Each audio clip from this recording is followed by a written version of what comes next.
Wow, we got a The Dan Dallin background.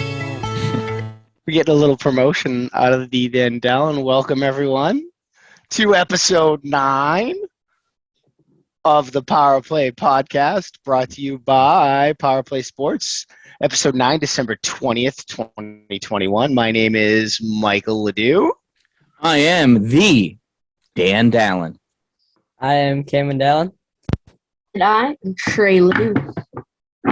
Trey Ledoux with a space between every letter in his name. What's up, Trey Ledoux? Trey Ledoux. Trey Ledoux. Great. Opening music by Tony Soluri, schooloftone.com. Thank you, Tony. Acknowledge Tony every week. Tony, musical instruction, musical instruments for sale, located on New York Highway Route 3 in Watertown. Schooloftone.com, 315-489-9644. It's almost time for the 10th podcast. Almost. I know. We're almost there. We're at 9. I think we were a little confused in our opening, too. I think a couple of screens said 9 and then one said 8. I think I missed something there, D. Dan Dallin. Listen, I stopped editing on the first screen. Yeah, that was enough. That's enough. It doesn't really matter what episode we're on anymore. We're so far into this thing. So there's no turning back now, Cameron. That's right. I believe most of our audience is Americans, and Americans have like a 3-second attention span anyway. So. Right, exactly. They're like goldfish. Hey, so I wanted to talk a little bit about Battle of the Biscuit at Power Play Sports 3v3 Christmas Hockey Tournament, 27th to the 30th. Talking to Anthony Netto the other day, looks like everything is filling up. I think they might have a couple of spots left in the Bantam division. PowerPlaySportsNY.com is their website. PowerPlaySportsNY@gmail.com or PowerPlayPodcastNNY@gmail.com if you're interested in the Battle of the Biscuit. It's almost full. The folks over at Power Play Sports will want to remind you to shop local for the holidays. They do have a membership drive going on. I was actually at Power Play Sports today. We had our IHC high school practice there, and we actually had a round-robin 3-versus-3 high school tournament. So it goes about an hour and a half, but it was really cool. We used the small area ice that they had, played 3v3 for 7 minutes, and created teams, and it was really cool. That ice is really neat. That's awesome. And to do that with high school players, nonetheless, that means it's got to be extremely functional because high school players don't function very well at all. No, they don't, and they chew up the ice pretty quickly. They were making a lot of snow. We had to shovel the ice a bunch of times. Also, a lot going on with their new hiring of Director of Hockey Operations, Bill Palmer. Programs there are going to start in January. I was talking to Chris Nethers today. I think Chris is going to help run the Mite program because he has 2 children that are going to be in that, and they're going to be getting that off the ground coming up too. So that's what's going on over at our sponsor, Power Play Sports' location right now. Let me take a look down the line here. Welcome everyone joining us today. Thanks for everybody for jumping on board. Feedback is coming in. I was going to say there has been a lot of that positive feedback. A lot of people looking for these episodes, sharing them. So make sure you tell everybody about it. Send any feedback that you have directly to us at powerplaypodcastnny@gmail.com. Right, Mike? Yes, I've got that down now. Dan, it took me a long time. Cameron, do you know what our email address is? I think maybe. I'm not sure. Give it a shot right now. Let's give it a shot. See if you can remember it. Is it like powerplaypodcastnny@gmail.com? There you go, bro. Look at that. See that? PowerPlayPodcastNNY@gmail.com. That's it. You could have actually... you could have actually listened to me a second ago, except that you're my son, and so I don't expect you to ever hear the words that are coming out of my mouth. Sometimes I think after the podcast, it's a .NNY. No, it's not. It's a No dot. dot. No dot. No dots, no dashes. Just, running right through it, baby. Hey, so what's going on, Dan, with hockey broadcast last week, this week? What's going on with the Dan Dallin? What's going on with the YouTube channel? Yeah, so last week was a busy week. There were 2 Ontario Bay games. There was an IHC game. So last Tuesday had Ontario Bay and Who did they play? No, that wasn't last Tuesday. That's tomorrow. No, last week I had Wednesday was IHC and Liverpool. Thursday, I think, was an Obey game. And then Friday was IHC and Beeville. Right? Yeah, yeah. So, Yep, that's 17, correct. 16. Yep. So, it was on Thursday was Ontario Bay and Oswego. That's why I got thrown off, was because of the Oswego portion. So last week it was a little awkward with Wednesday, Thursday, Friday for high school games. Normally it's Tuesday, Wednesday, or Tuesday, Wednesday, Thursday. IHC had an oddball Friday game last week. I didn't see you Sunday at our game in the Berg. Did you have any youth this weekend? Did you do any youth filming? I did have some youth games this weekend. On Friday, I had I did Corning and Salmon River 18U in Pulaski. And that was a nice reunion. I had sent an email notice through the World Wide Web to the manager for the Corning team, and he shot me back their roster so I could prep. He did that all while they were driving. When I got to the rink, he was there. They play down in Corning. It's those big golf balls, it looks like, coming up out of the ground. Oh, my God, I love it there. They play the home of the Eagles, the Corning Eagles. And it's my favorite sound system I ever in rink announced that. It has these got to be 18-inch woofers up there, and there's like 6 of them or 8 of them. It's this massive thing. You could fill in the arena there holds probably 3,500, maybe 4,000 people. And so, but at the time we had the game, and there was 25 parents total. So I had the volume at just under a 1. And man, my voice was booming in there. I loved it. They had no idea how to use their sound system, so I taught them how. And then they taught other people in their association. They used it for the whole year.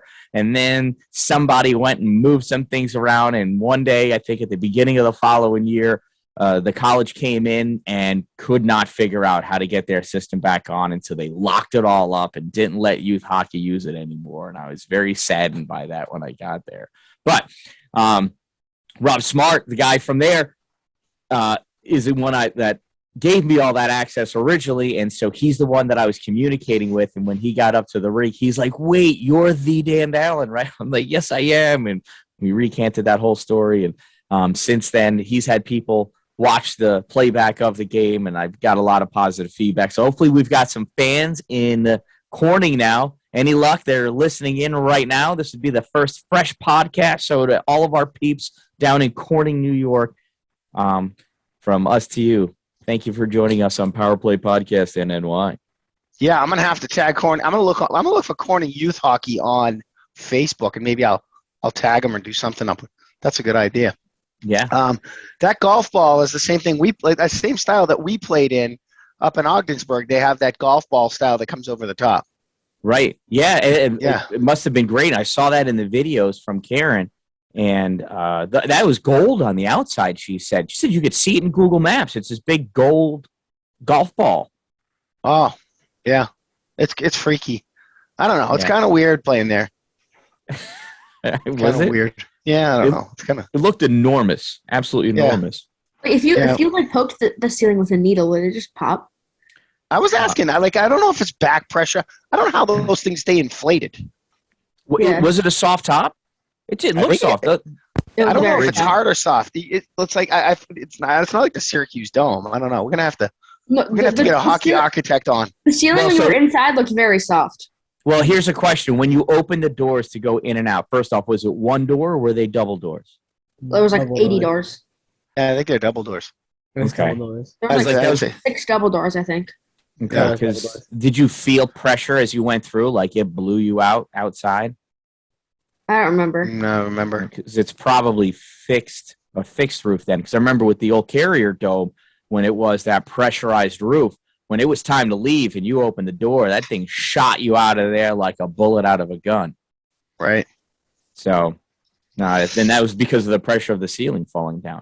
Anyway, on Sunday, I had another 18U game as the Center State Stampede came into Salmon River and Pulaski. And then as soon as that game ended, I hustled hustled out to Oswego. They had a 2 p.m. game against the Monroe County Youth Hockey Edge. That's what their girls' team is called. The boys are the Eagles, the girls are the Edge. And I got there about 10 minutes to spare. It was in their rink that's adjacent to the elementary school. No Wi-Fi. I slapped up my tripod and my camera, and I was good to go, plugged in, and started almost right away. It wasn't until this end of the first intermission I realized that my mother was actually there in the building in the warming room watching through the window. She'd been there all day. She had texted me for a coffee. I didn't even know. That's funny. Boy, you were hustling. You missed our game. You missed our game up north, but we'll talk about that one later. And we'll go over the scores. I got some updates on those scores, and you can cover some of those high school game scores too when we get into that. Cameron, talk to us about your week, especially with I know you had an indoor track meet this week. How'd that go? It was good. It was good. I ran the 600. So, and the indoor track, the track is 200 meters. So I went 3 times. Yep. I can't remember when I placed or anything. I think there was. Did you win? No. All right. All right. Come on, this is varsity. He's an 8th grader running That's varsity. All right. Cameron, I don't want to hear excuses, man. I want you to win. So I'm joking. You know I'm joking. We've had those talks. Then I ran I did the long jump in between the 600 and 1,000. So the long jump, my first jump, I think was 13 3/4. Yep. Then my second one was 13. No, the first one was 12 3/4. Second one, 13 I think 13 and a half. Is it that one was also 3/4? And then the last one was 13 and a half. No, the second one was long, like the longest one I had. So Cameron's, your longest was 13 9.5. I don't know why I just don't go to you with these statistics. This kid, you need to know your statistics, bro. Well, this is I important. cheated. I looked it up. Oh, yeah, yeah. I'm looking it up while he's stumbling. I'm looking. Would you run the 1,000 in, Cameron? I have no idea. Did you do the 1,000 or did you win? 6? No, I didn't win that one either. You don't win that one either? I ended up. So actually, doing the 1,000, I kept like stepping weird. That's why at the game I said like my we're gonna have to. I was I texted was your mom running about weird. this. I was actually in last, and then I ended up passing 2 kids. Like later on. I talked to your mom about this. So I'm actually going to be filing a grievance with the indoor track union. We can't have your calf hurt when we're playing Ogdensburg. I agree. I got to find out what's going on with this. We can't have that. So in the 1,000 meter, Cameron ran the 1,000 meter in 3 minutes 27.17 seconds. He came in 14th out of 16. And in the 600, Cameron ran 1 minute 50.03 seconds and came in 15th out of 20. I could beat you in that. I want to race you in the 600 tomorrow before practice. So I will beat you. I watched the replay of him doing the 600, and Cameron paced himself, and then he sprinted like the last 100, 150. I seem to remember, like 50 to 75. It was like the last straightaway and curve. It was like the 150. So the first one, I was like going not so fast, and then the second one I picked up a bit, and the last one I kind of like sprinted. Yeah, we've talked about this. You really need to get that time down so that you can just be going all as fast as you can. That was the first time. I seem to remember when I was in high school as a 10th grader, though.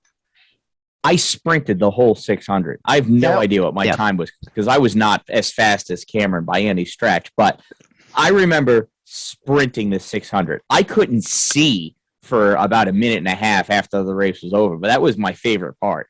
That was shorter. That was shorter because when you were in high school, it wasn't the metric system, probably. You were doing 600 yards. Oh, you think? Yeah, I don't know. I mean, I'm just guessing. Just wondering. Still, whatever. Yeah, whatever. All right, Trey, why don't you give us a high level, because we can talk about it later, high level overview of your breakthrough weekend as an official in minor hockey. I don't even know what to talk about. It was fun. It was nerve wracking, but I was excited to go and do it. Like, Mr. Brunshow, Yep. he was very helpful. He was my partner. We have a squirt game. Okay. Jose's little brother. If any Right. guys know Jose. Dylan. Yeah, Dylan. Shout out Yeah. to Dylan. Good game, Dylan.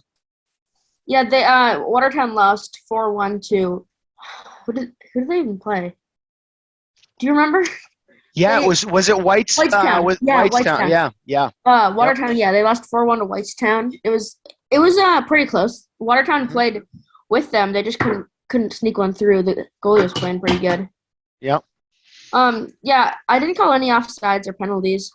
I did a lot of the face-offs though, and it was just fun. I Yeah. did icings and everything.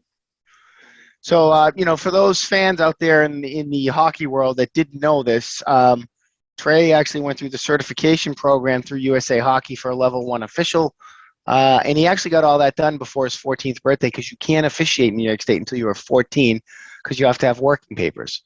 So you have to be because you actually get paid for it. So big shout out and congratulations to Trey, who actually called his first game this weekend and was looking to call more games, right, Trey? As soon as you can, right? Yeah. Yeah, for sure. For me, this week, a lot of high school hockey going on, a lot of Bantam 14U stuff going on, practices. Had a good game this weekend. We'll talk about that a little later. However, our special guest has joined us. I don't know if he's going to bless us with his with some video, but we have Josh Ayrassian on from the Canton Bears 14U hockey team. Josh, can you hear us? I see you on mute, and I don't see you. So we want to see your smiling face too, man. So if you can give us some video, that would be awesome. Even if it's on your phone, we don't care. Yep. Hey, what's Hey, up, how's bro? it going? Oh, nothing much. Just sitting around doing some makeup school work. Makeup school work. Yeah. Awesome. So it's funny. I was just getting some updates from Canton. There's a girls' game on right now, girls' high school game being played over at the Pavilion. Yeah. And I think your dad might actually be over there, right? No, my sister is though. Oh, is she playing? No, No? she's in 7th grade, so she's In not 7th old grade? enough yet. Yeah. Okay. Yeah, because I just got an update. It looks like the Canton girls pulled out a 4-2 win over the Alex Bay Islanders, TI Islanders. We have some players on both sides of the team. Shout out to Kate and Lucy Dakota. I can shout out to Quinn. Shout out to Piper, Jensen. A lot of kids on that team, both sides of the squad. So that's cool. Josh, welcome to the podcast. Wanted to kind of just get your background in hockey. We're not like super technical when we do all this stuff. We just like kind of chat about stuff. So maybe I'll ask you a question, and then maybe Didi and Dallin can ask some questions, and the guys can ask some questions. I just wanted, if you could tell us a little bit about like how you started playing hockey, who else plays hockey, your sisters, your brothers, your dad, your family, like when you started playing, what teams you played for, that kind of stuff. Can you tell us a little bit about that? Yeah, I started playing. There was like this little youth program right at the Pavilion. It's a Cub Club. Some parent volunteer. They would just come out and they would help us. There was like maybe like 5 or 6 of them out there, and they would just come out and help us learn to skate.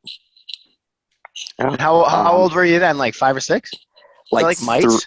3, wow. 4. Yeah. Oh, wow. Very, very young. And I also skated on my grandparents' pond. Okay. So that was always fun. Yeah. My dad played hockey and my sister plays hockey. My sister plays hockey for the Blades, just right here in Canton. Yeah. And then some of the teams I've played for are just all like pretty much the Canton teams, like Mites up through Bantam. Mm-hmm. I've played for Potsdam 1 year since we didn't have a PeeWee team.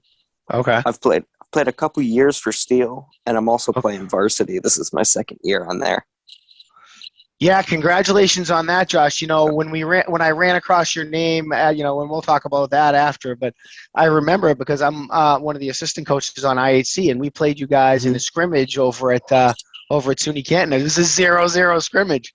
Yeah, it was a barn burner. It really was. It was a fun game, and there were a lot of opportunities, but nobody scored.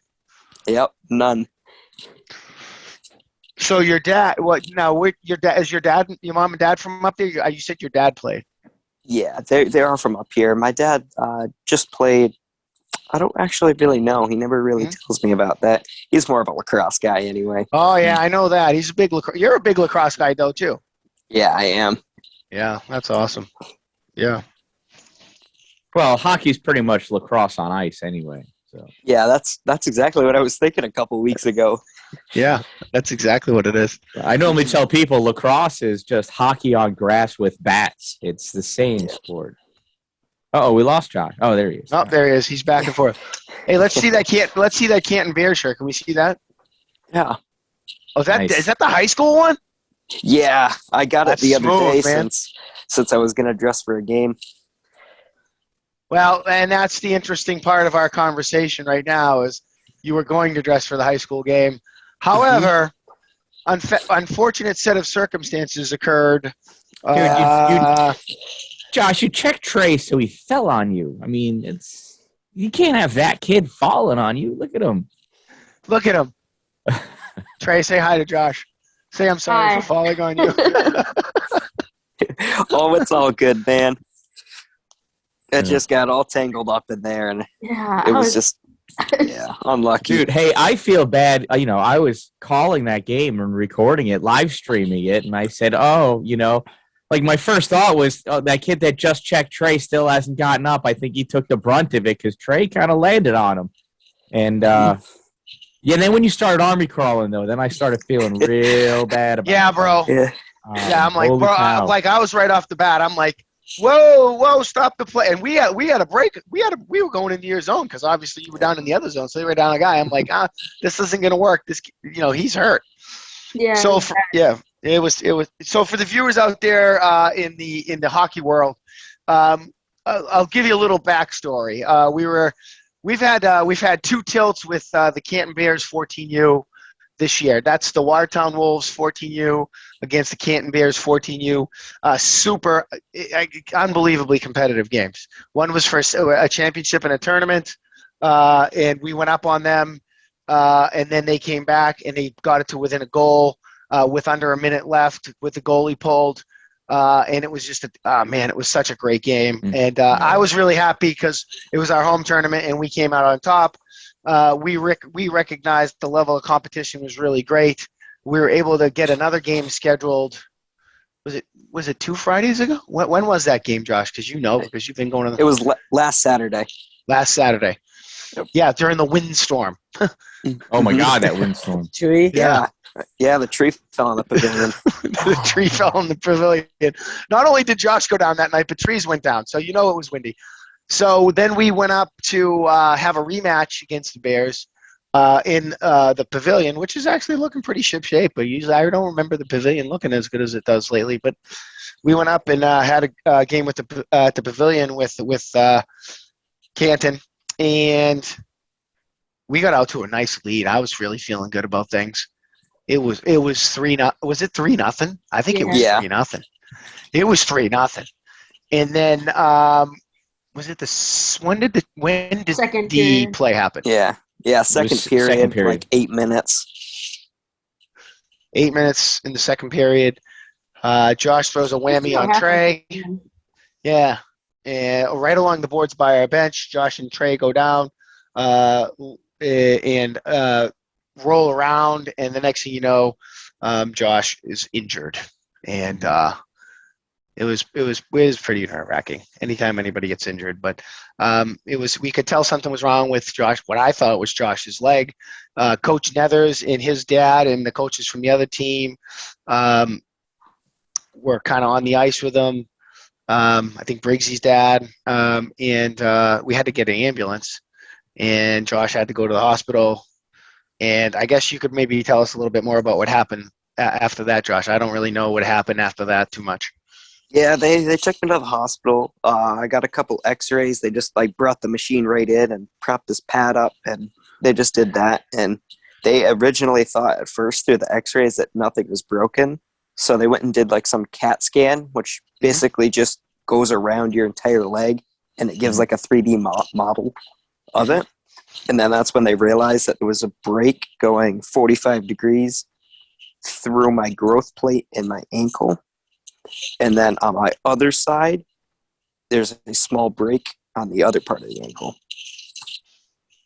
So what So they do? that- Did they put you in a cat? Would they put you in the cast? They put me into a splint until we got down to Burlington Thursday. Okay. And then that day they just gave me some more x-rays. They took some more. And then for that night after they took the splint off, they put me in some sort of like aqua cast. And you can go into the water with that. So I got to take a bath, which was pretty nice. For the first time in like days? Yeah. And so then the next day I went in for surgery and I got 2 screws put into the inner part of my ankle. And I should be all set right now. Like 4 weeks. I go back the 27th to get the splint taken off and get casted. And then I'll be all set. Going to some physical therapy and 6 weeks, 4 to 6 weeks for the bone to heal. And then I can start PT and then I'll be back for lacrosse. Wow. That's So they good figure stuff. you'll be playing lacrosse then. Yeah, well, that's the plan. Right. No, that's fantastic. That is Mhm. fantastic. So, look, did you have to stay overnight in Burlington? Like, how did that work? Because you guys got to take the ferry over, right? Did you take the ferry Yeah. over? We took the ferry. So we just went down and then the checkup. So we just stayed the night. And then surgery was originally supposed to be 9:45 on Friday. But since mine wasn't as severe, they bumped me to 1. So we had to get there at the hospital around 11:30 to get all set in like the pre-op room and just to prep me up for the surgery. Yeah. Did you end up getting a teddy bear or something? You go to Vermont Teddy Bear Company? No, we didn't. Hey, with the COVID protocol, hopefully your parents were able to be able to. Was your mom there, your dad, or whatever? Both parents were able to come in. Yeah. Mhm. Well, that's good. At least you had them around. Yeah. You've been getting treated like royalty ever since. Like, is everybody like waiting on you, like hand and foot, like bringing you ice cream and food and pizza and everything? That's exactly what's happened. That's a pretty good deal. Mhm. That's a pretty good deal. Excellent. This way, I when know- you're able to finally put pressure on it and get in shape for lacrosse, you'll be the fattest you've ever been, filled up with all the ice You're gonna have to cream. work out. Yeah, you're gonna have to work out, bro. Yeah, my football coach said he wouldn't mind me putting on a couple pounds for next year. I bet. I bet. Hey, listen. I know. So I know a little bit about Canton athletics. I noticed you're rocking the number 3 on your hockey jersey. You don't rock the number 3 on your lacrosse jersey, though, do you? I do wear number 3 in lacrosse. Oh, do you? Yep. That's a big number with the Canton Bears. You know that, right? Yeah. That's a really big number. That when you're on varsity and you wear number 3, it's a pretty esteemed privilege. Mm-hmm. Well, Right? why is that for those of us that live further away from Canton? It was my dad and my uncle's number. Yep. So I wore it. I wear it too. And there's a history with going back and some player that passed away too, I think, and it's a really esteemed number for Canton. Yeah, that was my uncle. That was your uncle, yeah. Mm-hmm. So that's pretty cool. I know that I think Daniel Mahoney might have wore that number, or Yeah, maybe he Cody, maybe Cody Cipher. Yeah, Wore I that think they number as both well. did. Yeah. So that number is your uncle? Yes, it was. Yeah, so was your tell us uncle's this number? story. What's this story Yeah, about tell your us uncle? that story. That's Well- pretty. It was a surprise lacrosse game, I'm pretty sure. And like not even a mile from our house, and our grandparents' house is just a couple houses down where they used to live, and the roads were slippery, and he just went off the road and hit a telephone pole. Oh, that's wow. unfortunate. Yeah. So that number is his number, and then that's kind of the prestigious number for Canton lacrosse. I know for the players that it's usually on varsity. It's like a senior or the captain, right, Josh? Yeah. Yeah. Our family will pick a senior Uh huh. of like somebody who did really, really outstanding that season. Or wait, Yep. it might be like a junior, so they can do Yep. it next year. Next Yeah. year, right? Yep. That's awesome. No, That's a cool story. that is a great story. Well, it's an unfortunate, but It's an yeah, unfortunate really story, cool but it's a great way to memorialize somebody. That's for sure. You know, his legacy lives on in the number 3 in Canton, and everybody knows about it now. All of our listeners will know about it too, so that's really cool. So what about as a fan of hockey? Who do you like? Like what do you follow any teams or Yeah, I have any follow the favorite? Rangers. Guys, so it was Yeah. great talking to you, Josh. You know, you have a great night. He's an Yeah, we've been to a couple Rangers games before in Ottawa. It's Yeah. always been fun. Yeah. Yeah. One time my sister got thrown a puck in warm-ups and made the Instagram page of them. So that was pretty cool. They got like millions of likes. Oh, that's cool. Yeah. How is it up in Ottawa? How is that stadium? It's nice. There's a lot of there's restaurants in there. That's for sure. The food's really, Yeah. really great. Yeah, we've been there a It's- couple times. It's nice.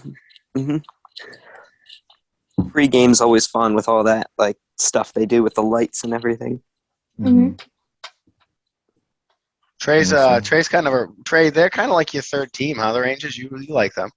Yeah, I like the Rangers. I like Adam Fox. I like the bread man. No, the best thing I like about the Rangers is when they lose. I like Panarin. He's the best. Yeah, I like him too. So tell us about lacrosse. You're a big lacrosse player too. Yeah. Last year I just played for the modified team, Mhm. and I'm hoping this year I can play for the varsity. Yep. I've played for a couple of select teams. I got asked to come down for Unity Yep. for this fall, but I was just doing football for varsity and JV, so I was just really, really busy. But Yeah. I played for the 80K Northmen, Yep. a Tri-Lakes team because they needed me to fill in, and just Uh-huh. a couple here and there. But it's So always what been really position fun. do you play for lacrosse? Attackman. Attack, yeah. Yeah. So I know a few people in the Unity lacrosse program. If you're ever interested in coming down there, I might actually be the founder of Unity lacrosse. So if you ever need a home on our team, just let me know. We're always looking for great players down this way. We actually just did one of our big raffles tonight, and all of our player kits came in, and we have an indoor Unity lacrosse tournament here in Watertown on December 30th, all day long. And that tournament is to honor the late Tyler Chrisman, number 27, who was a student athlete and played Unity and also played lacrosse and football and was an avid car racer from Carthage High School. Tyler Chrisman, great kid. And we are doing a big tournament. And Canton is actually participating in that tournament at all levels. So Where is that tournament going to be played? that tournament is going to be at the Watertown YMCA. We'd love to have that tournament live broadcast. So it's an indoor tournament. Yeah, so that's something actually that I was asked. I may have a potential sponsor, and they're interested in hockey and lacrosse. So I need to learn about lacrosse. I don't know anything. Yeah, yet. but I think we could work it out because I think you have a color analyst, Trey Yeah. Ledoux, who does know a little bit about lacrosse, and maybe he could work with you on that day. What do you think, Trey? Maybe you could make a little money. I don't know a Yeah. lot, but I mean, I could try. You could try. I know enough. I think. Yeah. Yeah, we'll figure it out. Listen, I've talked to plenty of people about hockey, and they didn't know anything about hockey. So I can certainly, you can walk me through some lacrosse. Yeah. I'm sure. Absolutely, for sure. So how are the boys, Josh? How are the boys doing at Canton? Did they play at all this week, or have you been keeping Yeah. up with them? They played a game against Messina, and they won 5-1. Really? They all really missed me. Yeah. We had a practice tonight. I think they're just doing a scrimmage from what the group chat said. Okay. But they've all been checking on me. Yeah. One guy wants to bring his stick over to my house, or my stick to my house, since he still has it from that night. So, yeah. Yeah, he was the kid that was on the ice with you it was one boy that was on the ice with you for a long time. Yep, Yeah. that was my friend. Yeah. Now, let's dig in. That team is pretty. Do you guys have some Steel kids and Canton kids? And is that a combination? Is that how that works? Yeah, we have a combination of some kids from Potsdam, Colton, and then we have Canton. Then there's a couple of Steel kids that we have. Yep. Yeah, Briggsy plays for them on and off, doesn't he? I think he does. Yeah, Does he Jack does. Brandy too? Yep, Jack Brandy, the Primo brothers. Yeah, they're pretty good players. Those guys are pretty good. Yeah, and then we have some of the younger Steel kids like Owen Logan and Grady Nee. Yeah, my daughter played Canton Blades with Owen Logan's sister Olivia. Yeah, we have Will, who's an alternate Steel for the Steel as well. Yeah, one of our guys. Now, you don't play with? Did you play with them at all growing up with the St. Lawrence Steel? Yes, I did. I played. I think it was like squirt. Yep. You're a three sport athlete though, huh? You do football, hockey, and lacrosse. Yep, that's correct. Oh, that's good stuff. Mm-hmm. So did you get anything special from any? Well, Christmas is coming. You're going to be getting special stuff. But did anybody bring you anything special after your injury? Well, obviously, you guys with that hefty gift card that you guys sent me. Oh yeah, wow, that was. You know what? Nah, that's nothing. That was Mrs. Nethers. Mercedes Nethers is our team manager.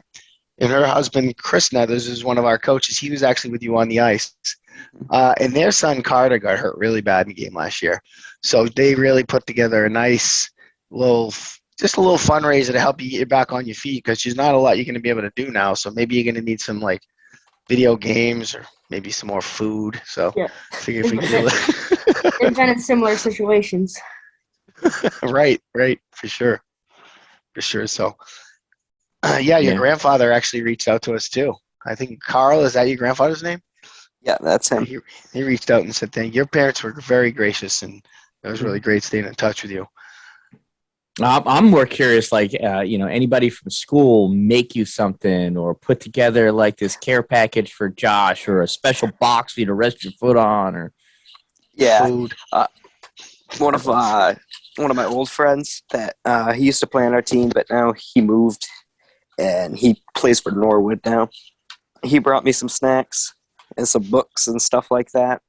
And then my other friend, going old school. That's awesome. Yeah, it was like the 2022 almanac, National Geographic. And then my friend also brought me some sodas and chips and stuff like that. We just were up your way. We were close. We were in Ogdensburg yesterday. We had a game against that Ogdensburg 14U team. I don't know if you guys have played them. Oh, yeah. We've played them before. Obviously, all close games. Lives there. Yeah.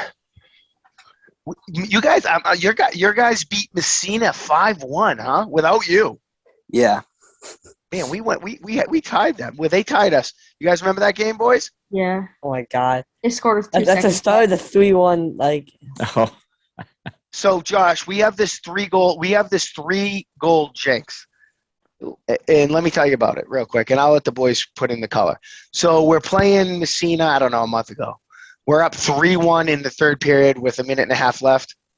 They pull the goalie, empty net goal, and then another empty net goal on a breakaway, and they scored it with 1 second left to tie us, 3-3. Oh, my God. So then, fast forward ahead to the windstorm game, the broken ankle game, the Josh Ayrassian game. We're up 3-0 against Canton. We got them on the ropes. Somehow they rally around your injury to tie the game 3-3. So that's our second 3-3 game after blowing a big lead. So yesterday, we're in Ogdensburg. We're up 3-1. 3 goals in the first period. We had a goal 25 seconds into the game. And they score and tie us in the third period. 3-3. It's all Cameron's fault. what? My fault. If the score's how's it Cameron's fault? All right. So next time when we have 3 goals, I'll go up and score one. Well, somebody's got to get a fourth that's one. all we're saying, Cameron. Now I don't know what the problem is. If we're up 2-1, then we just shouldn't score. Basically. Yeah. There's 2 theories there. If we're up 2-1, don't score. Or if we're up 3, anything, we need a fourth goal. If we don't get that fourth goal, we're in trouble. Really, you know, if we're up 3-0 and it's 5 minutes into the first period, we ought to pull a goalie and get one more. That's what I want to see happening, Mike. That's what we need to do. Pull a goalie. It was a Sergei Fedorov move over in Russia. That's right. Hey, so Josh, we need to get some support out of Canton on the Power Play podcast. So you got a lot of time on your hands because you're not going to be running any marathons or even any 600-meter races like Cameron.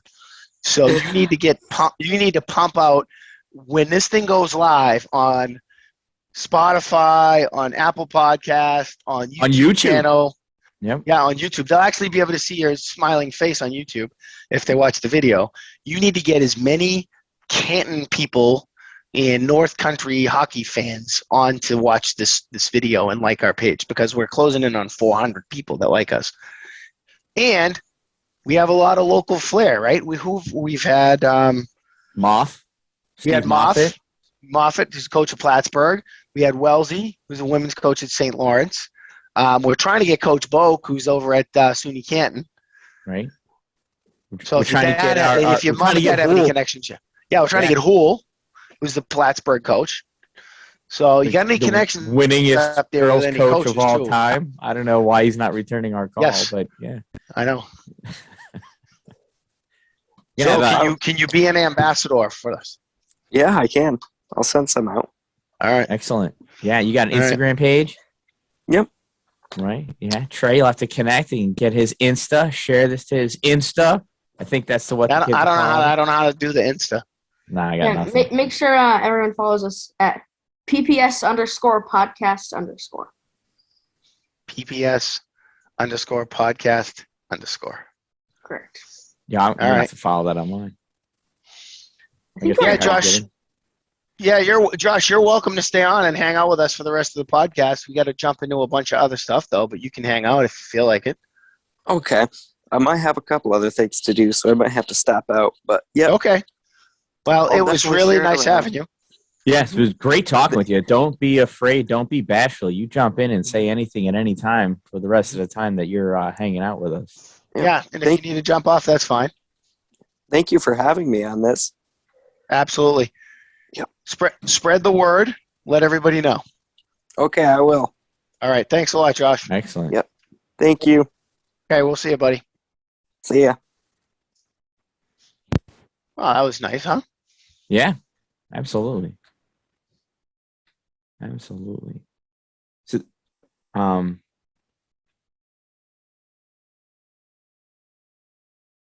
yeah, you know what? Actually, Trace, while Josh is still around, why don't we can roll right into the Trace trivia, right?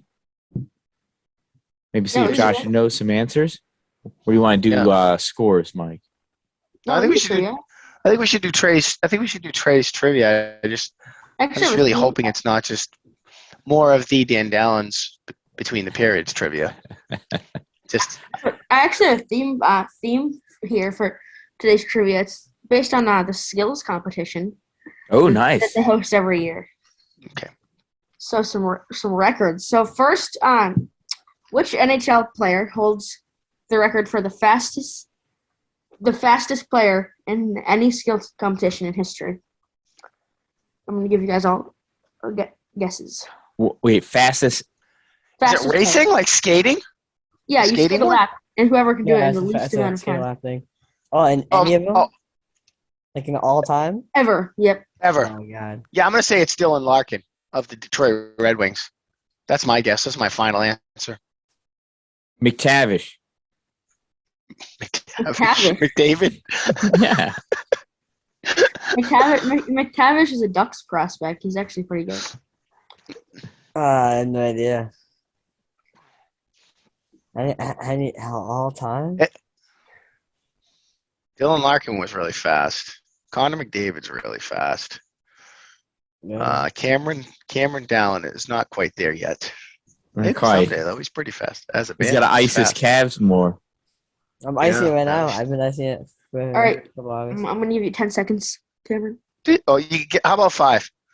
Because I think it's Dylan Larkin. 2, 3. It's not Kendall Coyne. I know Kendall Coyne did it. She did it and was famous for it. Yeah, well, she's the first Answer. girl to ever skate in the 7, thing.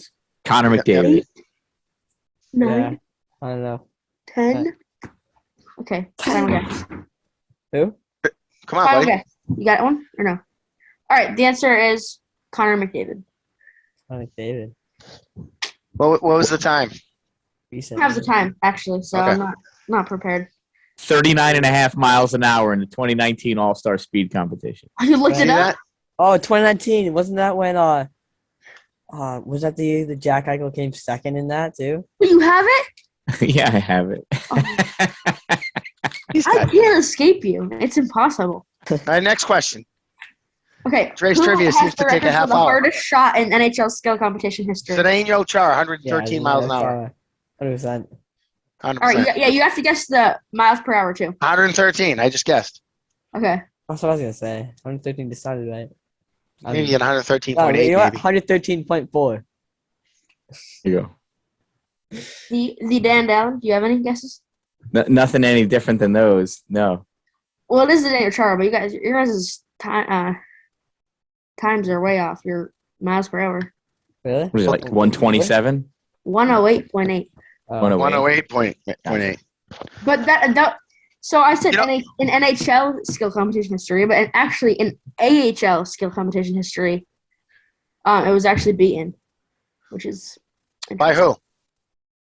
Michael. I think his first name is Michael Furk. He has no vowels in his last name. FRK, played for the Detroit Red Wings. Yeah. Yep, I'm familiar with him. His Yeah. last name is spelled FRK.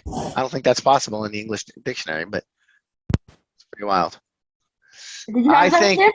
Have you guys ever seen, just quickly, have you ever seen the speed of a Jose Rivera slap shot of the Watertown Wolves 14U?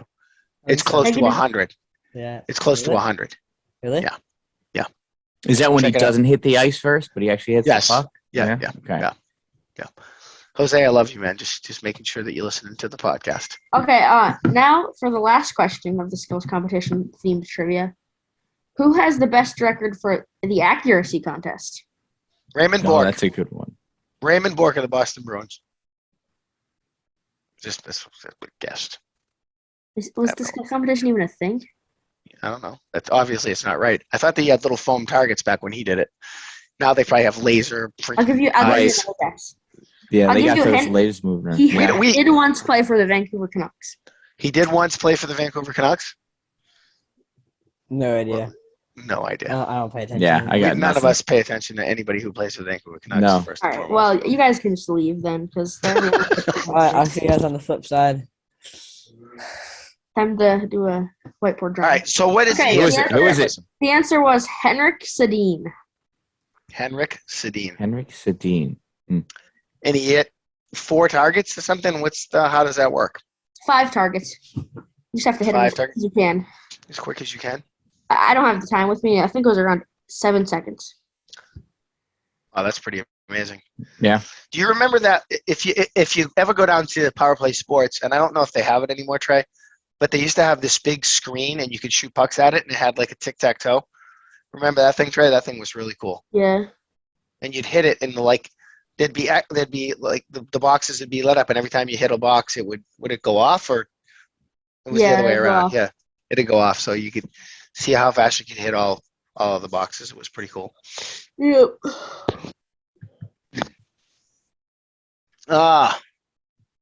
So that's what you got for us for trivia.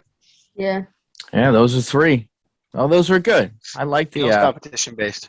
I like the theme. Trey, what jersey are you rocking there? Can we see that? Can you stand up and maybe we can check it out? Oh, yeah, there we go. No, a little higher. Oh, that's a Minnesota Wild jersey. Cameron, what you got? Unity? Oh, Karen, I've never seen you wear that one before, actually. That's awesome. Unity 40, baby. Oh, actually, Big that's your 4-0. sweatshirt. That was your sweatshirt, not even your jersey. No, that's not his game jersey. It's a new one. What do you got on, Dad? I'm just Gray wearing shirt? a Unity T-shirt. Alright. Yeah. And what do Sporting you a have little on? Unity Dan t-shirt. Down. Yeah, no, I just got a Cafe Cubal sweatshirt. I got this yeah. when I went to the opening of the Cafe Cubal on Creek Walk downtown Syracuse. Due to COVID, though, it's permanently closed. Very disappointing. I like that one. So what do we got? Trey, you got anything in the NHL? What's going on in the NHL right now? Everything, basically. Well, can you fill us in, Trey? You're supposed to be reporting to everyone. What do you got? A lot of teams are getting postponed because of COVID. Yeah. And Any there's team no that's playing a crossover. Canadian team this week, right, is shut down. Yeah, any Canadian teams playing American teams are shut down. So. Now, wasn't there some games on yesterday though? Were they all American? Yeah. They were. Yeah. What about if a Canadian team's playing a Canadian team? Are they allowed to play those games? Yeah. Yeah. So, like, And nobody will watch, but they can play. Yeah. That's true. Are the Canucks shut down right now, or were all their games scheduled against U.S. teams? Yeah, they were scheduled against the Sharks and the Ducks. The Islanders played yesterday, right? Didn't the Islanders play yesterday? Yeah, they probably lost. They did, I think, lose. Yeah. But actually, so they played Vegas. They played Vegas Knights over the weekend, and that was great because goaltender Leonard came back. Yep. And so Leonard when he got released by the Sabres, he went to a sick tailspin of drug and alcohol abuse, and he went through rehab and then signed on with the Islanders. And the Islanders front office and fan base completely embraced Robin Leonard. Loved him, absolutely loved him. He only played there for a year, but he fell in love with just Long Island so much in general that he got a tattoo of Long Island on the back of his neck, so you can see it, any image behind him. Now, it's not of the Long Island logo, right, because he's smart not to do that. You get traded like baseball cards, but just of Long Island. Then he went away, played for a couple other teams, and he was playing for Vegas, sharing time in net there, but he was coming back, and the Knights were going to play the Islanders at UBS Arena. And he shaved his beard off because Barry Trotz doesn't like facial hair, so he shaved it off for Trotz, even though, right. And so that was confusing because I didn't know what the heck was going on. And for a second, I thought he got traded back to us. I was like, this is awesome. But that wasn't the case at all. But he came in and Vegas put him between the pipes, and he played the whole game, went in overtime, and they won. The Vegas Knights beat the Islanders 4-3. In a shootout, actually. They beat him in was it a shootout? Yeah, I just checked it. I watched actually the Leonard's opening night ceremony. It was nice. Yeah, Vegas beat the Islanders 4-3 in a shootout. Yeah. And the entire fan base, open arms, welcoming him back in. So because he's an outstanding guy. He was just stellar. So that's cool. I saw some stuff with that. I saw like a little girl holding up a sign that said, "Robin Leonard, we love you," and stuff like that. So that's nice. Yeah. Yeah, it seems like there's not going to be much going on here now with the NHL. I don't know. They're talking about not going break. They're talking about not going to the Olympics now too, right? Oh yeah. Yeah, that's more politics than anything else, I think. Oh, is it? Yeah. Oh yeah, that's. It's in China. A lot of people are pull out in China. The whole tennis debacle that was going on when they, that Chinese tennis star was speaking against the Communist Party, so they abducted her. Or a lot of people thought they abducted her. I don't know what really happened. And yeah, since that's what you were talking about last night, right, Trey? Yeah, there's probably some bad stuff. Yeah, like so. All sorts of different massacres of, different stuff, religion. Yeah. So, in the interest of not getting political on our little Northern New York, Central New York hockey power play podcast. Yeah, we better stay away from that. Yeah. Yeah, they're not going to the Olympics. No NHL players are going to the Olympics. That doesn't mean that U.S. isn't going to have an Olympic team, right? So that is yet to be determined. Right. Yeah. A big thing that we're going to have to look for here coming in the coming weeks, actually starting the the 26th, the day after Christmas, guys, is the World Junior Championships, which is a big deal. I'm a big fan of the World Junior Championships, and they're going to be starting on the 26th, and that's that really showcases world hockey talent from, in many cases, from the 16, most cases it's 18 and older, 18 to 20-year-olds. So the U.S. Is always strong in that competition. Obviously, Canada is strong in that competition. Sweden is typically very strong. So is Finland tends to be strong. And Russia. So that's going to be coming up. Those games are going to be covered, and I think we'll cover some of that on the podcast because that's where you see a lot of the future guys that are going to get drafted in here in 2022. A lot of them come from that, and a lot of the big names. Where are the Worlds being held? Is that Minnesota? I don't even know. I think it might be in Canada. Somebody really? look that up. Somebody Google that. Where are the World Junior Championships this year? Because I think they might be in Canada. They usually, and that's that's kind of the thing, Dan, is they usually have them in a Canadian city or Minnesota or Massachusetts. I think they've had them in New York one time, down towards the city. They've had them over in like Russia and in the Czech Republic. It's kind of the big hockey venues that kind of capitalize on that. Not much going on in the world of college hockey. The Saints are off. Saints are off till the 29th. They play UMass Lowell, so they're off for a while. Women are off. I pulled up Clarkson men's. They only have an exhibition game. They're having an exhibition game against the University of Ottawa on the 30th, and that's going to be border crossing dependent, I'm sure, because I don't know what the status is with the U.S.-Canadian border right now, so there's not a lot going on there. Not much else. Most of the colleges are on break right now, so they're going to have some Christmas classics. So maybe after the holidays, Power Play Podcast 10, probably right after Christmas, we'll have a little bit more on what's going on if they're getting back into gear, but probably should shift over to the high school circuit, and you can probably cover some of that, Dan, with your broadcasting last week. Yeah. So I Googled it. The World Junior Championship is going to be in Edmonton and Red Deer, Canada. Ah, way over there in Alberta. Yep. So maybe we should fly out there, Trey, and check it out. Yeah. They won't let us into Canada. Hey, I think the New York Islanders are playing the Buffalo Sabres coming up in Buffalo. Did you know that? no, I didn't even realize. Maybe we should. Yeah. Might have to check that one out, too. Maybe we have to go there. I don't Yeah, know. we might The have- last time I was at a Buffalo Sabres Islanders game was in Buffalo.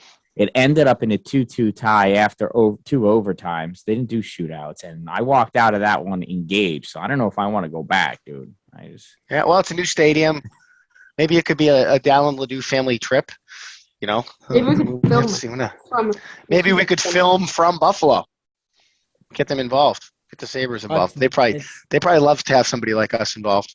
Oh, They're- I'm sure. They're clamoring for us, Buffalo Sabres. How much time do we have? They will be. What do you? Yeah. Yeah, the 27th is when the Islanders go to Buffalo. Oh, wow. So it's Monday. It's in 1 week. And It's then, in 1 week. Then they play them This- again. It's actually the Buffalo going to the Islanders on the 30th. Wow. So Hey, Trey, we could broadcast live from Tim Hortons downstairs. Imagine that. Oh. That'd be fun. One Visit day Maybe Tim we'll Hortons. down Sweeney again. We could meet Don Sweeney again and the Bruins training staff. Yeah, I'll see and if, I should see if Rick Sealing can get us tickets. What do you think? We got Rick Sealing's another guy we got to get in. Yeah, I Alex sent him an Tuck is email playing in today. that I game, sent him an probably. email. Who? Alex Tuck, he's Yeah, Alex another guy. Tuck. There's another guy we got to get going. That's the first one we started talking about. Yeah, we still haven't got him on. Who's his All right. agent? I don't know. High school, on you, Dan. Dan All down. right. Give us some high school update. High school. So let's go back to December 15th is the earliest game I've got, right, for high school, that Wednesday game. IHC Liverpool, since I was there and nobody else on this podcast was, right? I watched you. Right. I watched you. Due to a family obligation, my daughter Tori, who also plays at IHE basketball, I had to watch a basketball game while holding you in the palm of my hand on an iPhone. Excellent. Well, I feel privileged and honored. So that game started out real quick. 38 seconds into the game, Jaden Romig scored a goal, assisted by Garrett Hudon at the time, right? I believe. Yeah, he was wearing number 2. So I'm getting confused, man. Sometimes IHC changes jerseys around, and Yep. You're right though. That Romig sniped it. Yep. Yeah. That was it was Hudon to Romig. Yep. It was a super goal, and for a second, I thought that was going to be a runaway game. I mean, less than a minute in, and you got Romig just making moves like that and getting that puck. And then about 4 minutes later, we got a penalty against Liverpool for interference, and then I tell you, it was like nothing but penalties after that. The whole second period, there were 4 penalties for IHC, 2 more for Liverpool. The third period opened up with head contact penalties for Liverpool. It was. I thought that was a guaranteed 5 minutes. The head. Stop right there. Hold on 1 second. Did the Dan Dallin just say that he was the only one at the IHC Liverpool game on the 15th? Yeah. Yeah. That's what You might want to check yourself there, because I think right. I was behind the bench. That's I right. was there. That's right. Trey was there. And I think Trey was there and Cameron. I was confusing myself with a couple. Trey was your days color later. analyst. That's right. Trey, you see the level of respect you're getting from your co-host? Oh my God. I have to, you got to jump in there on me. And you know what? I should have noticed. I still have the winning numbers for the 50-50 raffle written down there. So I was announcing that was in Watertown. Right. Yes. Right. Yeah. Sorry. My apologies. That one wound up a 1-1 tie. Yeah. Right. So Trey, you were there, right? Trey was my color analyst for that game. I absolutely love doing games in Watertown, more so now than ever before because of the color I get from Trey. I get some camaraderie in the booth and Trey's on ice experience shared with me up in the booth. And plus, some of the guys playing. Yep. So what were your thoughts? He has a lot of fans. He has a lot of fans out there, Trey Ledoux does. Yeah. Yeah, he does. Yeah, he's a popular kid. So what were your takeaways from that game, Trey? I mean, I thought the penalties were starting to get crazy. The penalties in the second period were so crazy. I talked to a player's dad after the game. Jared Bach's dad. He was like, "How did no one score during the second period with all those penalties? It was just crazy." I mean, IHC played a man down for like 13 minutes, it seemed like. Yeah.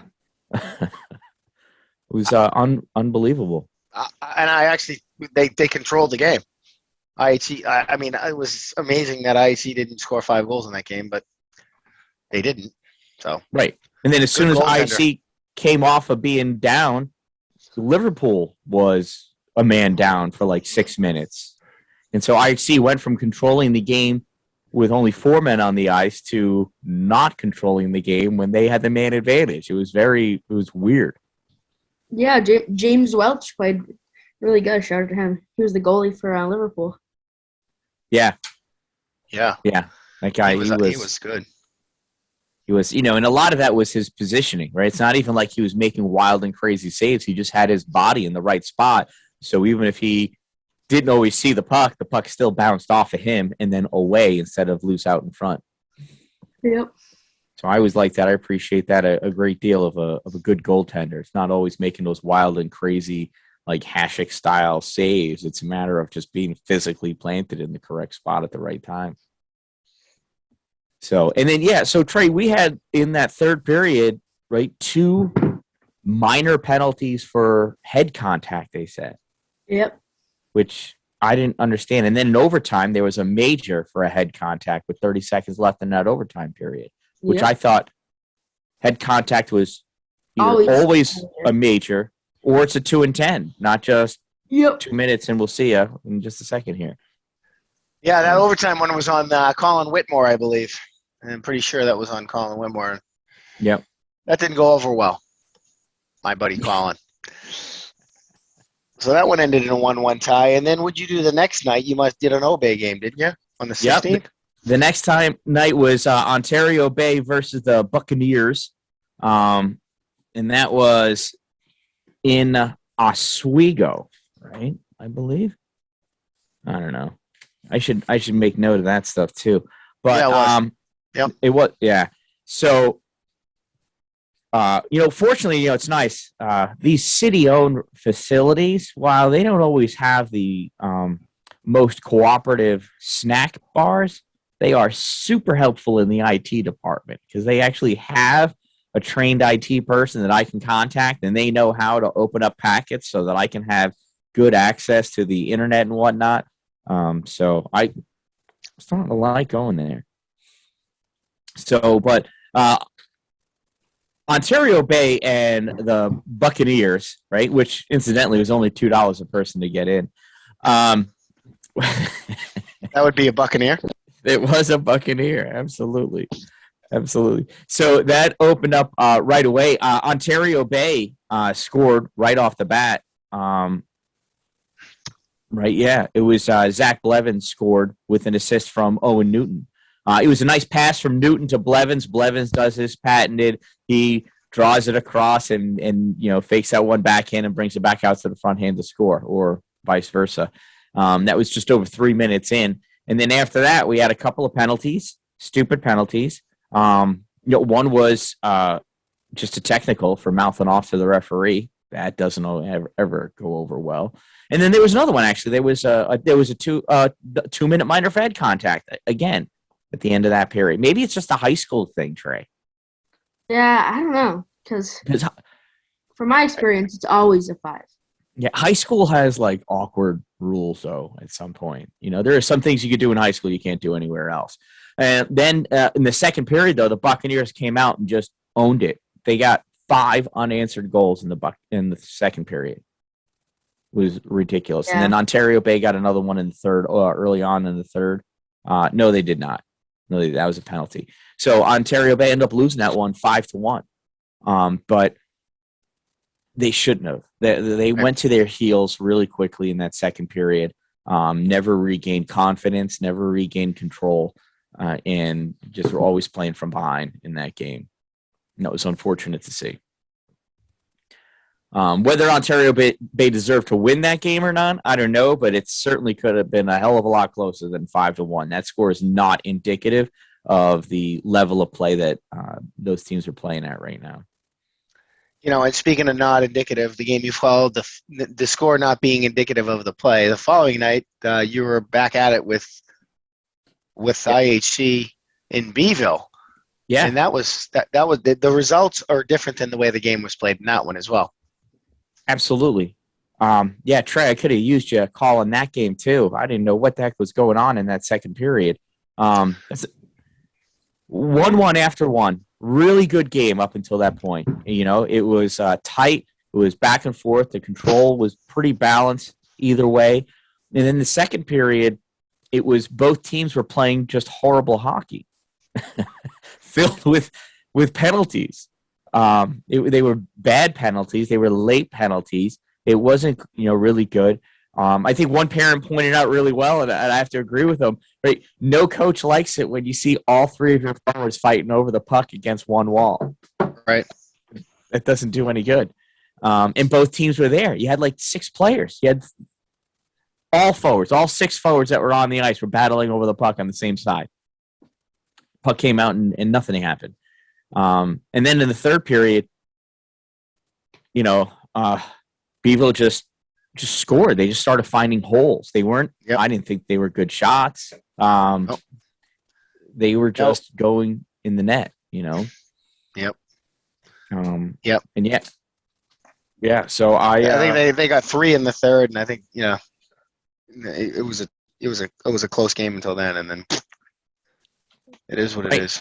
Yeah, they just kept running away with it. And I just couldn't understand what was happening there. Do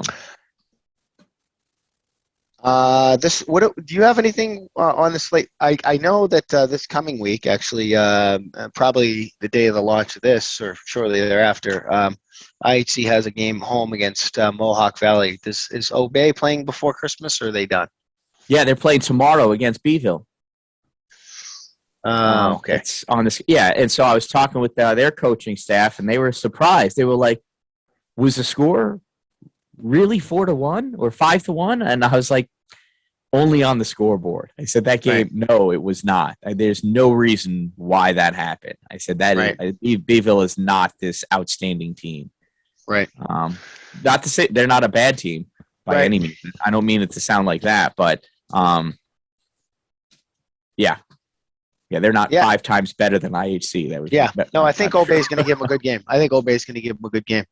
Yeah, I really do. So that wraps it up with those two. I don't have anything else. Oh, I do have I'll get to it in a little bit. I have a little update from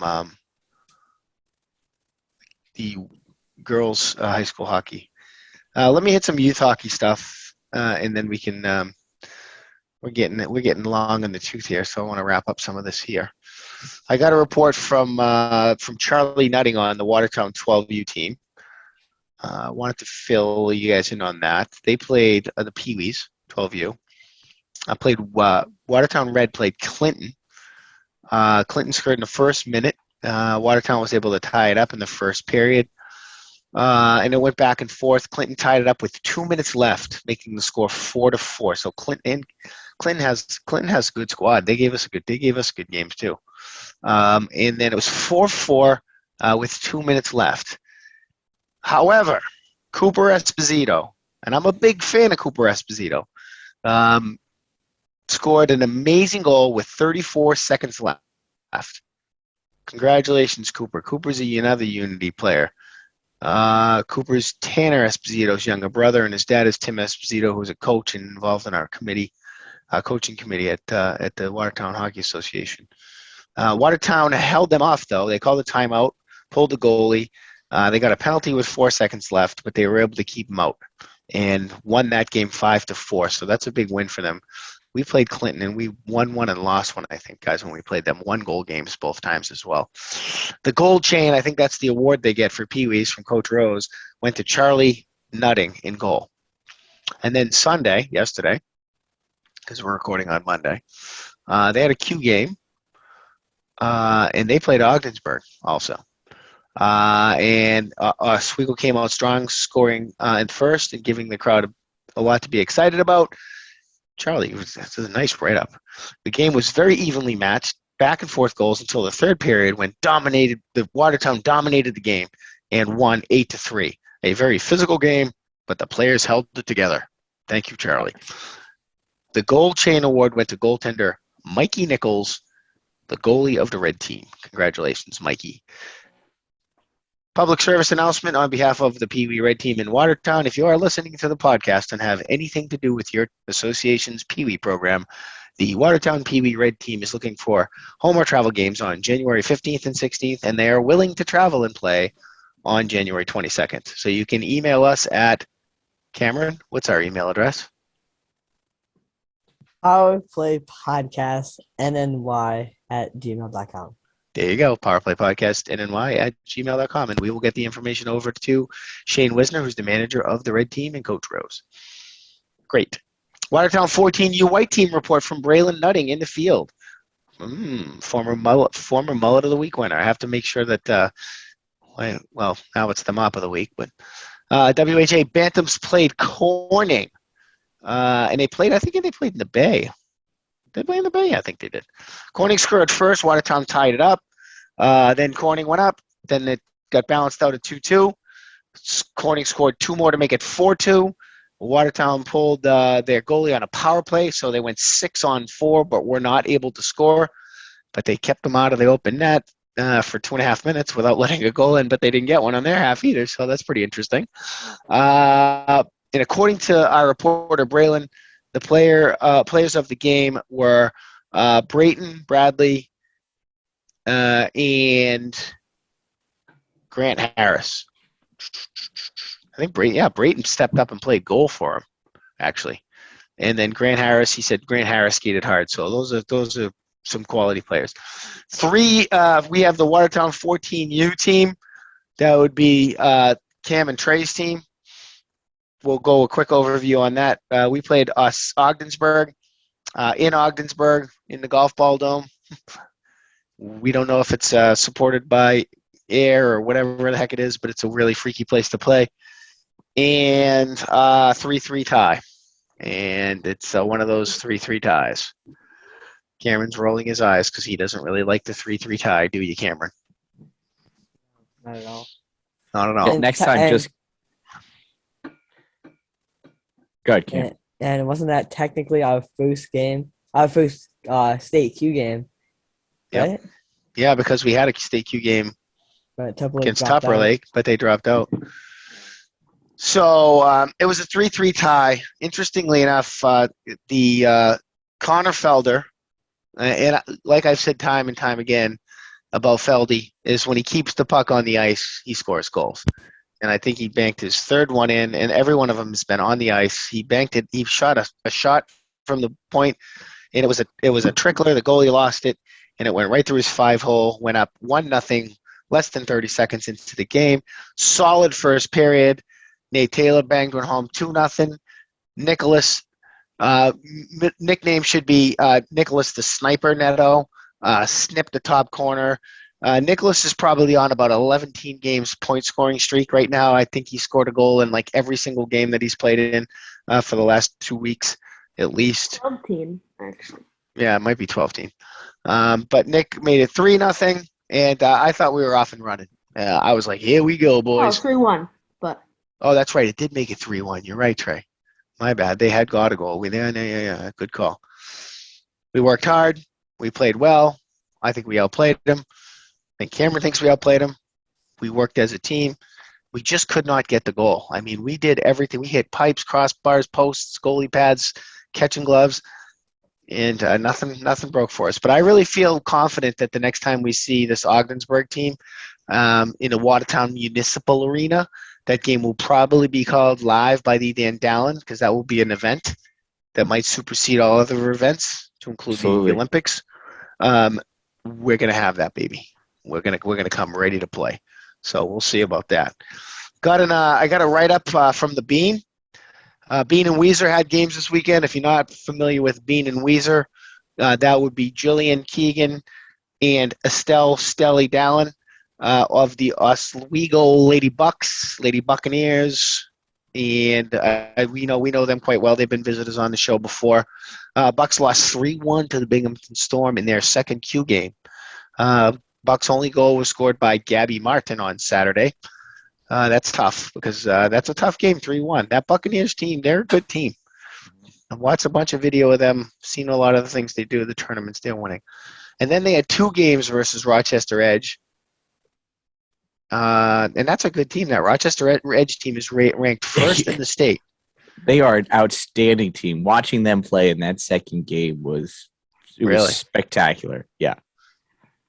They lost game 1, 5-1. Marissa Sharkey scored. Marissa, you've been on the score. You know what? You might be taking over for Clementine Rassley on the big scoring lead over there. Clementine, if you're listening to the podcast, you better get those goals pumping in. I don't see your name on the score sheet this weekend. I don't see Jillian's name. I don't see Stelly's name. You should have seen that second game. I was right at center ice, and I got to see at eye level Clementine Rassley going after that puck. And let me tell you, I'm glad I don't skate. I would not want to go up against Clementine Rassley. She gets that look in her eye. She's going after the puck. She's digging. What? I don't know. I can't think of the word I want to be able to say on this podcast to keep it PG rated, but she's a beast out there. Absolute beast. Surprised she didn't get one away. Control that neutral zone. I tell you, the neutral zone battles in that second game on Sunday against the Edge were phenomenal, back and forth, and that's why it was only 4-0. Absolutely. Yeah. Well, I feel like you know, not to digress here. We're talking about the Bucks, but I want to. Looking back at Trey and Cam's team, I really feel like one of the areas that they are quite successful in is neutral zone play. We take advantage of neutral zone play really well. We move the puck forward. Rarely do we move the puck backward. So that's it is an important part of the game. If you can win the neutral zone and keep it out of your zone and get it going the other way, Mhm. I mean, it's common sense, but it's not always that easy, right? Win the neutral zone, get it going the other way. Your chances are much better than losing the battles in the neutral zone and having to, pound it down your throat, so to speak. So, Right. the Bucks are now 9-6-2. You know what? But they're playing a lot of tough games. So let's give them some credit where credit is due. When they're playing, top teams in girls hockey. That's good. Good for you. They're off till January 8th. That's nice. Sounds like the Dan Dallin and Karen Dallin don't have to drive all over creation with Stelly. And they'll play Skinny Atlas in their third Q game on January 8th. Looking forward to a report on that. And Jillian and Estelle would like to wish everybody a Merry Christmas and a Happy New Year. So thank you very much, ladies. I got a report today from Piper Gonas in the field. That's awesome. I love it. The sound effects are just amazing. TI Lady Pirates 16U Girls Islanders Varsity from Piper Gonas. They played the Canton Blades this Sunday. Ooh, that's a tough tilt. Anytime you play the Canton Blades, that's a tough tilt. They lost 10-0. Tough game for Piper in the 16U Girls Varsity. Their varsity game on Friday was postponed, probably due to winds. And they are playing the Canton Bears this evening in Canton. And I did just get a update live from Canton while we're on the podcast.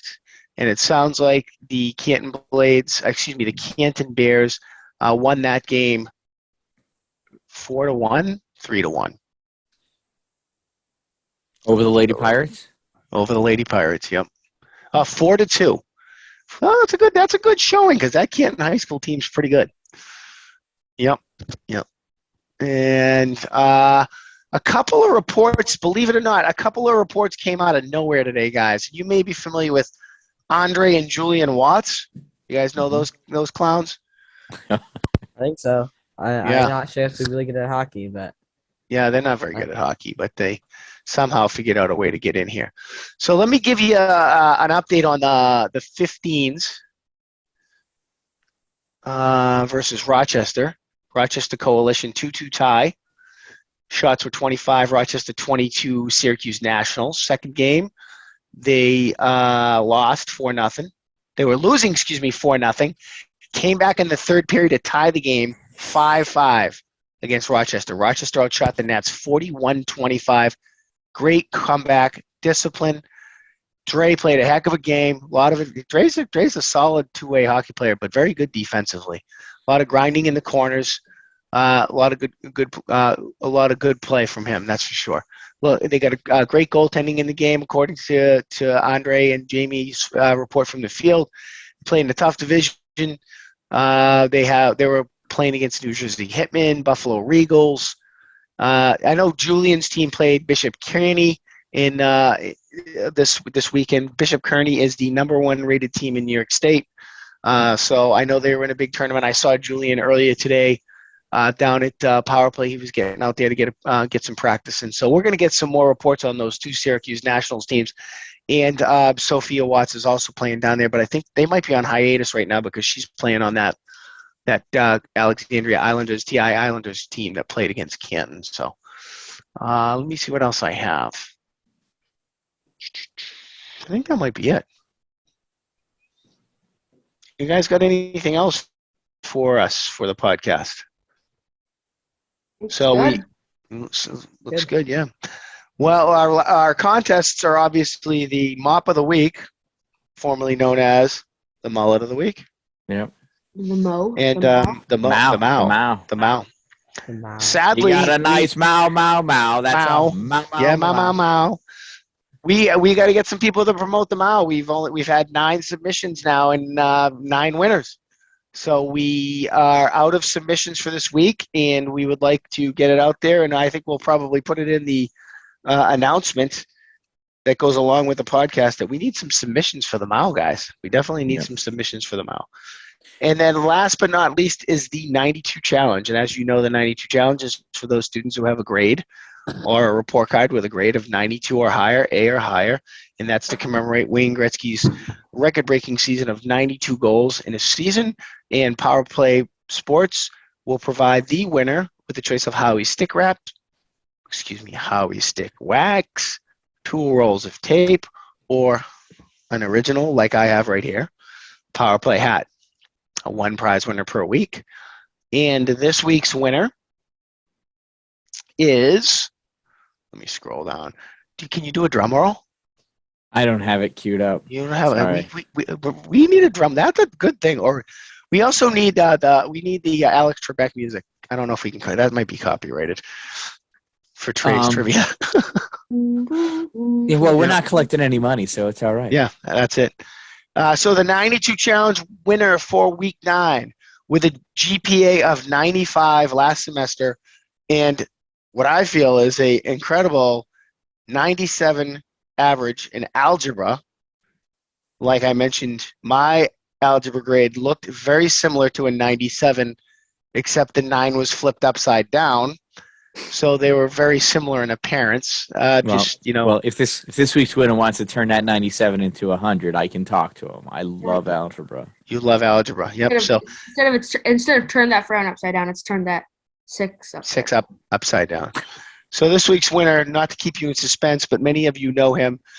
He's a high-scoring forward on the Watertown 14U white team. His name is Aiden Mceloon. Aiden Mceloon is the winner with a 97 average in algebra. Congratulations to Aiden Mceloon. Not only are you a heck of a hockey player, but apparently you are a heck of a student and a really good student in algebra. So let's give you some applause. Aiden Mceloon will let you know, and we'll tell the folks over at Power Play Sports that you have your choice of one of those 3 items as a prize. What do we have left? Oh, did I mention we have a IHC a game against Mohawk Valley this week? Yes, I think I did. Did you mention who Old Bay's playing this week? I did. So Ontario Bay will be taking on the Baldwinsville Bees tomorrow night. That's on Tuesday.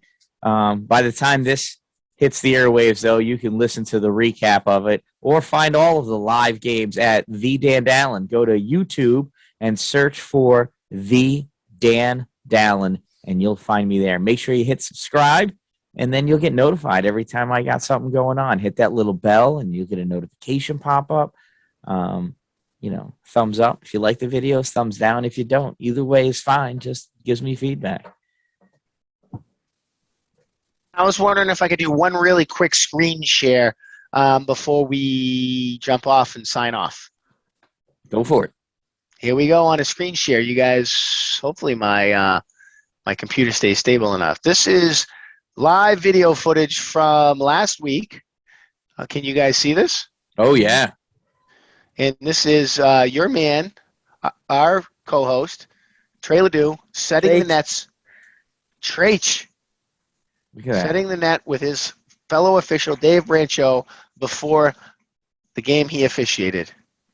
He's having a little trouble there, but he gets a little bit stronger. He lifts that up, drops that pin in there, sets the net up, call him play-by-play, a little backward stroll, checks the net for security. Nice. What do you think, Trey? Trey's used to knocking that net off, not putting it back. He sure is. That's our man, Trey. Good job, Trey. In my defensive zone, I'm just by the net. Like, we're getting pressure. That's right. Move it. All right. Well, I think that wraps up week 9 of the Power Play podcast. Dan Dallin, I'm going to turn it over to you. All right. Remember, we're here for you. You be there for us. Make sure you subscribe, share the love. Tell everyone you know all about us. Power Play Podcast NNY. And don't wait for it to be a good day. Make it a great day.